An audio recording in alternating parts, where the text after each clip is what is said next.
A side of myself that I've never really shown on this channel is my love for all things urban legend and creepypasta. My love for it all started the same way as many other people, with the likes of Slenderman, Jeff the Killer and SCP. As I grew older, it became increasingly clear that this would influence my love of movies as well, and that's never been more true. I've seen more horror movies in these last few months than every other year of my life combined, partly due to me making my way through the entire Puppet Master hexadecology in the summer. I went from watching some of the most well-known established titles known to man to the more unknown low-budget movies before finally hitting gold. The Tale of the Slit-Mouthed Woman, known over here as the Carved series of movies, is a quadrilogy of niche Japanese movies based around an urban legend which somehow never made it to the Western world. The story of the Slit-Mouthed Woman dates back hundreds of years, where the wife of a samurai was executed for some reason by having her mouth slit across her face. Although she died almost immediately, her soul lives on as a vengeful spirit, taking over people's bodies and continuing to kill. Any body the Slit-Mouthed Woman's soul takes over will also take on her mutilated appearance, which she had at the time of her death. If you encounter the Slit-Mouthed Woman in the street, she'll ask you something along the lines of, "Am I beautiful?" If you answer no, she'll straight up kill you. But if you answer yes, she'll remove the surgical mask she wears to reveal the extent of her injuries, and then repeat the question. If you answer no, she'll kill you, but this time, if you answer yes, she'll mutilate you so that you match her deformed appearance. It's such an incredibly distinct urban legend which has done justice in some of the most alarmingly well shot and crafted movies I've ever seen. Before getting into the movies themselves individually, I'd like to talk about the way the franchise is set out from a chronological perspective. Although this is a franchise of movies with numbered sequels, it's actually a sort of anthology series. Japanese history is divided into different periods, and each of these movies tells us about who the spirit of the Slit-Mouthed Woman is taking over in a particular era, and that's where the extent of my knowledge ends. This means that each movie is set in a different part of Japan and will generally have a different origin story for the Slit-Mouthed Woman, with only the first installment following the actual urban myth mentioned earlier. Whichever order you view the movies, you're in for a confusing and unnerving experience in terms of storytelling, and that's before you've even seen the gruesome mid-2000s visuals. Carved, released in 2007, is the first installment. It takes place in an area of Japan where sightings have taken place of a mysterious figure in a beige coat and a surgical mask, who's been murdering people on their way home from school. The urban legend itself has already taken place, and the Slit-Mouthed Woman is currently this lady. Things have become increasingly bleak, and hopes of stopping the woman are becoming lower. The fear she's bestowed on the town has been enough to force people out, and many schools are shutting down out of fear for their pupils. In time, we find out that, no, this isn't following the urban myth. Instead, the Slit-Mouthed Woman was an abusive mother who survived death somehow, and they're actually the mother of one of the main protagonists. Eventually, our pair of protagonists decide to take things into their own hands. The Slit-Mouthed Woman has been capturing children and holding them in the basement of her childhood home, the one with the red roof. One of the protagonists beheads the Slit-Mouthed Woman, assuming that it will put their troubles to rest. The only way to stop the Slit-Mouthed Woman is to obliterate the body the spirit has taken over completely. How people know if she's still around, I have no idea.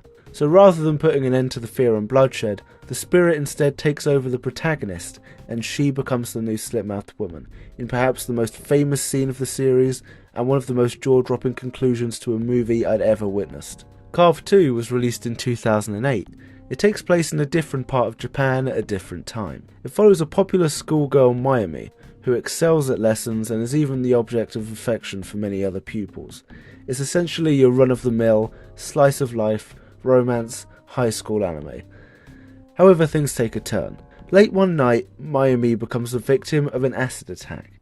Her sister's ex-boyfriend doused her in sulfuric acid, believing her to be her sister, unaware that she'd married and run off days prior. The man then kills Mayumi's mother before being shot by the father. Mayumi's appearance becomes troubling, with the acid having split open her mouth, forcing her to wear a surgical mask. At school, news quickly gets out that Mayumi's father has killed someone, and she begins to be harshly bullied because of her injuries, which weren't even her fault. She becomes increasingly harassed, with the school believing her to be a mutant girl. Eventually this all boils over, as it would for anyone in her position. Her two best friends, who have since become part of the in-crowd and begun bullying her, mysteriously go missing, and are later found out to have been murdered. Mayumi's own love interest, who had left for college and communicated with Mayumi over letters before now, has gone off her because of her acid injuries, and he's murdered too. This scene in particular is perhaps my favourite of any movie to come out of Japan, because of how shocking it is. The music goes from loud and mysterious to a shot of Mayumi cleaning a knife, with only the sound of rushing water from the tap. The deed has been done, and we glanced over it like it was nothing. This could show a drift in Mayumi's mentality. Killing is becoming easier for her, and she's treating it like it's nothing. She even begins to show less and less emotion, and any emotions she does have is hard to tell behind the mask. Mayumi's family becomes suspicious, but are never certain that Mayumi has done anything wrong, but it becomes too much to deny. Even in the face of irrefutable evidence, the bloodstained uniform Mayumi had when she killed her previous love interest, neither girl can bring themselves to turn Mayumi in because of how it might affect them. I haven't even mentioned the divorces, the new jobs, and the dwindling money coming into the family. Eventually, Mayumi's own sister poisons her drink, and the slit-mouthed woman dies unceremoniously at her dinner table. Taking matters into their own hands, the two remaining girls bury Mayumi in a shallow grave in the forest, expecting their troubles to just fade away. But it's not that simple. Mayumi is still alive, and she's out to kill people who have wronged her and resulted in her death. The two girls who buried her are quickly disposed of, before we reach a very thought-provoking ending. Once the slit-mouthed woman has murdered everybody with a connection to her, she turns and goes against a random boy in the street. This clearly marks a street in Mayumi's mental state. Originally, she'd only been going after people she had a personal vendetta against, but now she just wants blood, and anybody will do. These are now two movies based on the slit-mouthed woman, where neither have had them actually follow the tale of mythology. There's some talk about whether Mayumi grows up to become the slit-mouthed woman in the first Carved movie, making it a prequel sequel. This may have some truth to it, but this would place the next installment, Kushisake Onna 0 The Beginning, even further in front of it, giving the same viewing order as Castlevania or the original Zelda games. Mayumi being the same person in both movies means that there are two backstories for the same person, the abusive mother and the schoolgirl Mayumi who becomes a monster as told in the second movie. The first two movies are easily accessible on YouTube with English subtitles, so it's a wonder they aren't more well known. Comparatively, the third movie may not even exist. You can find the script for it, but other than that, there are barely even pictures of it around.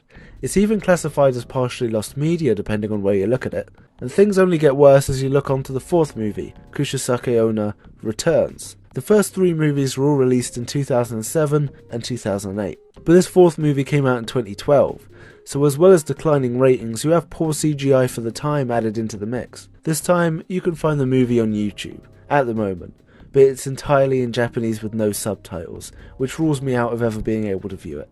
There are also trailers and promotional material, as well as an expensive movie direct from Japan available elsewhere online, but I'm not paying a sliced rate for an expensive, region-free DVD that might not even have English subtitles, and might not even be the right movie. I feel like I'll only be able to see the first two Carved movies in my entire life, which is a shame, because I feel so passionately about them as a pair, and would love to have seen the franchise through to its end. But the battle is far from over.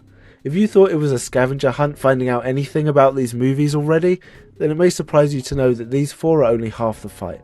To my surprise, the real number of slit-mouthed woman movies is closer to 11. Following the four that I've mentioned here are a string of versus movies, where the slit-mouthed woman faces off against other niche Japanese urban legend characters. I'm not even sure they exist, because there isn't a single picture to go along with any of them except this one. Then comes Slit-Mouthed Women in LA, a supposed American movie released in 2014 with a trailer and little else. Me and you will never see this movie, but how much are we really missing with a name like that? The series reaches an incredibly interesting point here, which sets it apart from every other horror franchise definitively. Almost every movie I've mentioned thus far has been made by a different studio, on wildly different budgets, and yet they're all in the same list of movies, together.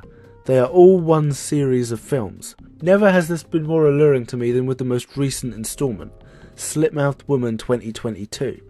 This is a made-for-YouTube short film, clocking in at less than 5 minutes, which stands alongside these studio movies from decades ago. The best thing about urban legends is that nobody owns the rights to them. Winnie the Pooh Blood and Honey taught me about what happens when the copyright for a character runs out, but Carved has taught me what happens when the copyright for a character never exists in the first place. You at home could make a slit-mouthed woman movie, and it would become official, real, added to the list. Sure, it would be the 12th, 13th or 14th installment, but it would be in the franchise, and there's a goldmine of unmitigated potential for the character still brewing. What if the spirit took over a male? Could there be a slit-mouthed man? What if in ancient times, the Japanese Empire worked to create a second spirit after what happened to the first? The slit-mouthed woman is an evil spirit which has survived hundreds of years, but they have an equal. A good spirit created for the sole purpose of stopping them, which has been following them for hundreds of years before finally facing off in a one-on-one battle of the ages. But this is all fanfiction at this point, and who has the budget for that anyway? Everybody, by the looks of things. Although we may never see an official release outside of the first two movies this far in the West, and the series took a tumble in quality after it became a trilogy, I still love every part of this character. There are extremely short games made on Steam in their honour, and the slit-mouthed woman even appeared in an episode of an anime which got banned for its themes. If anything, the fact that the series is so mysterious makes it all the more unnerving. I want to touch one more time quickly on the immaculate editing, especially in Carved 2 The Scissors Massacre, which is my personal favourite. Please try these movies out. I saw Carved 1 on the same day I found out it existed, and the impression it left on me is hard to put into words. And Carved 2 is just an amazing movie even by today's standards. But anyway, that's all I've got to say today. This is Kirbyster Plays, for anyone at all who's made it this far. A reminder that no copyright for the slit-mouthed woman exists, so as long as you have the props and come up with an original idea and have a good script, you might just make the next Carved movie. Just don't call it that. Bye.